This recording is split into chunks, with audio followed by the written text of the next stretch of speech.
Assalamualaikum warahmatullahi wabarakatuh. Perkenalkan, nama saya Suraj Al-Horni, Sulasmar Pipa dengan NBI 14623000008. Baik, di sini saya akan mengerjakan soal ETS pada mata kuliah Manajemen Jaringan Komputer. Yang perlu diperhatikan yaitu pertama, X adalah angka pada digit ke-9 pada NPM atau NBI. Yang kedua, Y adalah angka pada digit ke-10 pada NPM atau NBI. Hasil pengerjaan berupa video dengan menampilkan wajah kalian. Gunakan aplikasi OBS untuk mempermudah proses rekaman. Yang kelima, konten video berupa penjelasan jawaban dari soal ETS. Yang keenam, durasi minimal 10 menit. Yang ketujuh yaitu upload di YouTube. Yang kedelapan, pengumpulan berupa link video yang bisa diakses. Letakkan link dalam file PDF. Untuk soal yang pertama yaitu soal arsitektur jaringan. Yang nomor 1, jelaskan fungsi setiap layer pada sistem arsitektur jaringan OSI layer model. Baik, sudah saya jawab. Ini penjelasannya. Model OSI itu memiliki 7 layer dan masing-masing itu memiliki tugas tersendiri buat ngatur gimana data dikirim dari satu perangkat ke perangkat lainnya. Begini penjelasannya. Untuk layer yang pertama yaitu fisikal. Itu buat mengurusin hal-hal fisik seperti kabel, sinyal listrik, dan konektor. Intinya biar data itu dikirim dalam bentuk bit. Untuk layer yang kedua, data link. Tugasnya yaitu mengatur gimana data antar perangkat ini bisa terhubung. Di sini juga dicek apakah data nyampe tanpa error. Untuk layer yang ketiga yaitu network, mengatur alamat IP dan rute biar data bisa sampai ke tujuan. Untuk layer yang keempat yaitu menjamin data dikirim secara lengkap dan urut. Contohnya pakai protokol TCP. Untuk layer yang kelima yaitu session, untuk membuka dan menutup koneksi antar aplikasi. Misal nih, kita pas login ke web. Untuk layer yang keenam yaitu presentation, mengurusin format data seperti enkripsi atau kompresi. Jadi walaupun beda sistem, tetapi bisa ngerti datanya. Untuk layer yang ketujuh yaitu ini yang paling dekat pada pengguna. Contohnya seperti kayak web browser, email, dan lain-lain. Untuk soal yang kedua yaitu jelaskan perbedaan antara OSI dan TCP/IP. Nah, walaupun keduanya sama-sama model untuk komunikasi, tetapi ada hal yang menjadi pembeda, yaitu yang pertama jumlah layer. OSI layer memiliki 7 layer, sedangkan TCP/IP cuma memiliki 4 layer, yaitu application, transport, internet, dan network access. Untuk yang kedua yaitu konsep versus implementasi. OSI itu lebih banyak ke teori daripada TCP. Sedangkan TCP itu lebih praktikal dan dipakai langsung pada dunia nyata. Untuk pengembangan sendiri, OSI dikembangkan oleh ISO, sedangkan TCP/IP dikembangkan oleh DARPA untuk kepentingan militer dan internet awal. Untuk skala fleksibilitasnya, TCP/IP lebih fleksibel dan lebih luas penggunaannya dibandingkan OSI. Jadi, untuk perbedaannya itu ya teman-teman. Untuk yang ketiga yaitu jelaskan jika diharuskan memilih antara OSI dan TCP/IP, model mana yang kalian pilih, jelaskan alasannya. Untuk saya sendiri yaitu lebih memilih ke TCP/IP. Mengapa? Karena TCP/IP itu sudah terbukti dalam dunia nyata, termasuk dunia internet yang kita pakai sekarang saat ini. Itu yang kedua, struktur layernya lebih simpel dan langsung ke implementasi. Untuk yang ketiga yaitu protokol-protokolnya penting seperti HTTP, FTP, IP, dan TCP. Nah, itu bagian dari TCP/IP.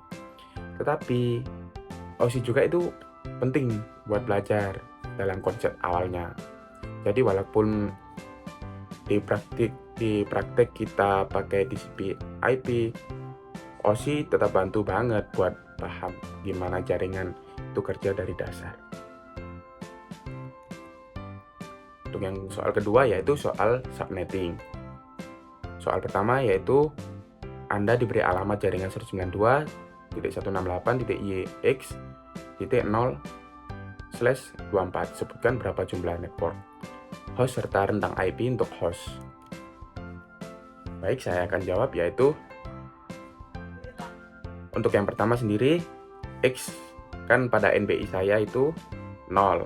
Jika Y itu 8, angka 8. Maka yang di sini Y sama X-nya kita ganti.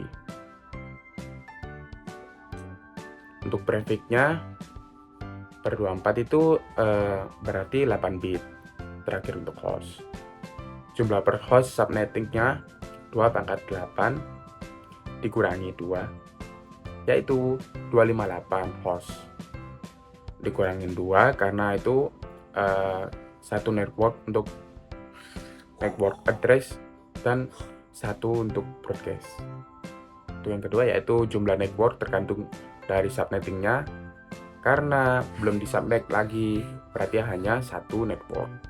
Rentang IP untuk host dari 192.168.80.1 sampai 192.168.80.254. Network address-nya yaitu 192.168.80.0. Broadcast address-nya yaitu 192.168.80.255.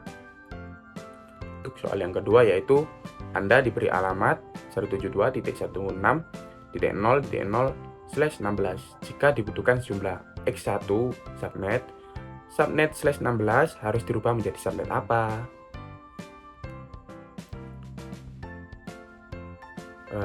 Karena X pada NBI saya 0, artinya tidak perlu disubnet lagi. Jadi subnet masnya tetap /16. Tidak ada perubahan. Jadi tetap ya. Karena ini 0. Untuk yang ketiga yaitu Anda memiliki alamat jaringan 172.168.yx.0/24. Tentukan network address dan broadcast address untuk subnet tersebut. Jawaban saya yaitu alamat subnetnya 172.16.80, 80-nya karena dari NBI saya,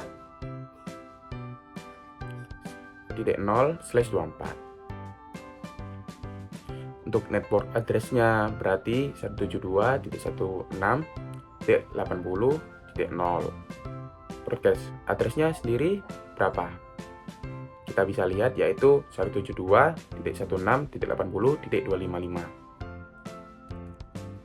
Untuk yang keempat yaitu alamat IP 192.168.20.0/2x.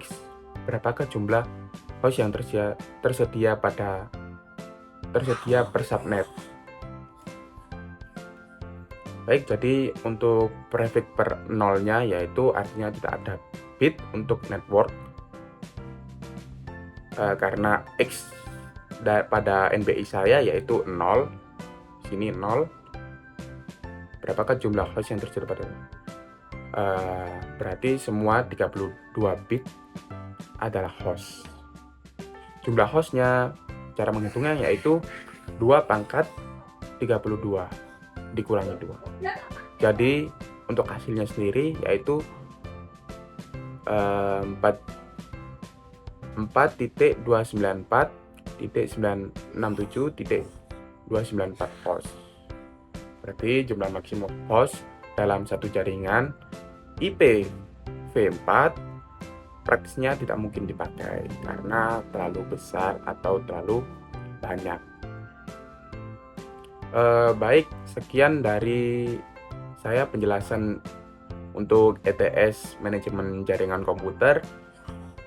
Saya akhiri. Wassalamualaikum warahmatullahi wabarakatuh.